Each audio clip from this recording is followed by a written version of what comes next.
Hello दोस्तों, आज हम पढ़ने वाले हैं ओम का नियम। ओम का नियम कक्षा 10 के लिए बहुत महत्वपूर्ण है। ये लगभग हर बार परीक्षा में पूछा जाता है और ओम के नियम में बहुत सारे लोग डाउट रहते हैं कि इसको कैसे प्रारूप करें, इसको कैसे सिद्ध करें या कैसे याद रखें। तो ये सब देखने के लिए आज हम इस क्लास में जुड़े हुए हैं। ये ओम का नियम बहुत सरल है, बहुत आसान है, केवल समझने की देरी है बस। तो आइए हम इसको समझते हैं केयरफुली से। चलिए देखिए, ओम एक व्यक्ति थे। ओम का पूरा नाम जॉर्ज साइमन ओम है। ठीक है, ओम जो व्यक्ति हैं उनका पूरा नाम क्या है? जॉर्ज साइमन ओम। जॉर्ज साइमन ओम ने ये नियम दिया था किसके ऊपर? विद्युत धारा और विभवांतर के ऊपर। ठीक है, तो कहता क्या है नियम? किसी चालक की भौतिक अवस्था, मतलब चालक, एक तार ले लो। क्या लेते हैं? तार। यहाँ से यहाँ इतना बड़ा एक तार हो गया। ये एक चालक है। चालक वह होता है जिसमें विद्युत धारा बहती है, प्रवाहित होती है। ठीक है, तो इसमें क्या विद्युत धारा प्रवाहित होती है, मतलब इसमें क्या बह रही है? विद्युत धारा। विद्युत धारा का मान एसआई मान क्या होता है? आई। ठीक है, विद्युत धारा यहाँ लिख देते हैं, विद्युत धारा एसआई मान क्या है? आई। ठीक है, इसके दोनों सिरे पर B1 और B2 विभवांतर लगता है। ठीक है, दोनों सिरों को जोड़ेंगे तो हम पाते हैं क्या? B बराबर B1 प्लस B2। ठीक है, तो B1 प्लस B2 बराबर क्या होता है? हमारा विभवांतर होता है, विभवांतर होता है। ठीक है, तो देखो अब आगे क्या कह रहा है कि किसी चालक की भौतिक अवस्था। भौतिक अवस्था, भौतिक अवस्था में क्या क्या? ताप, दाब और लंबाई।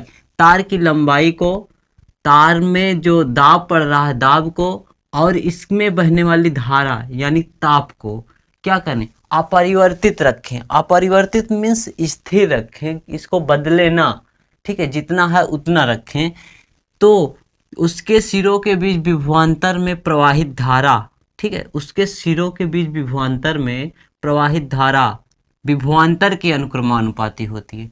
ठीक है, तो अनुक्रमानुपाती का चिन्ह होता है ये। ठीक है, ये है अनुक्रमानुपाती का चिन्ह। किसके अनुक्रमानुपाती? धारा के अनुक्रमानुपाती। ठीक है, अब देखिए धारा के अनुक्रमानुपाती विभवांतर होता है।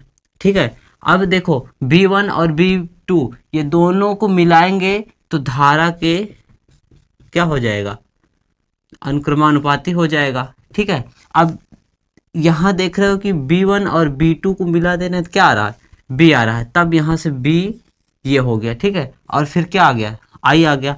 अब देखो विभवांतर अनुक्रमानुपाती है धारा के, लेकिन विभवांतर बराबर भी तो हो सकता है ना धारा के। जब हम बराबर करेंगे तो इसमें धारा और विभवांतर के बीच जो प्रतिरोध रहता है, मतलब धारा नियंत्रक रहता है, उसे प्रतिरोध कहते हैं, तो उससे गुणा करा देंगे हम। तो B बराबर I इंटू R।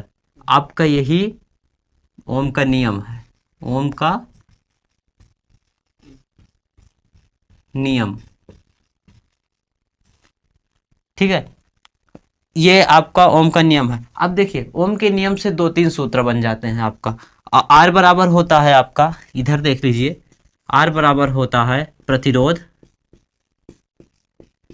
ठीक है, और I बराबर हो जाता है विद्युत धारा।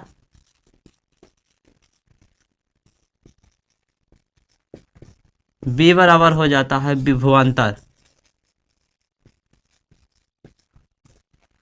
R प्रतिरोध, I विद्युत धारा, B बराबर विभवांतर। ठीक है, ये हमारा हो गया सिंपल। अब इससे हम कई सारे फार्मूले बना सकते हैं। जैसे अभी पूछ लेगा प्रतिरोध बराबर, तो हो जाएगा R, ये I है इधर वो गुणे में है, इधर आएगा तो भाग में हो जाएगा V अपान I। ठीक है, ये भी आपका एक फार्मूला है। तो आप लोगों को ओम का नियम समझ में आया? ठीक है, अगर नहीं समझ में आया है तो आप पीछे लौट के दोबारा फिर से देख लीजिए और अच्छे से इसको समझ लीजिए, याद कर लीजिए। मिलते हैं नेक्स्ट क्लास में, तब तक के लिए नमस्कार।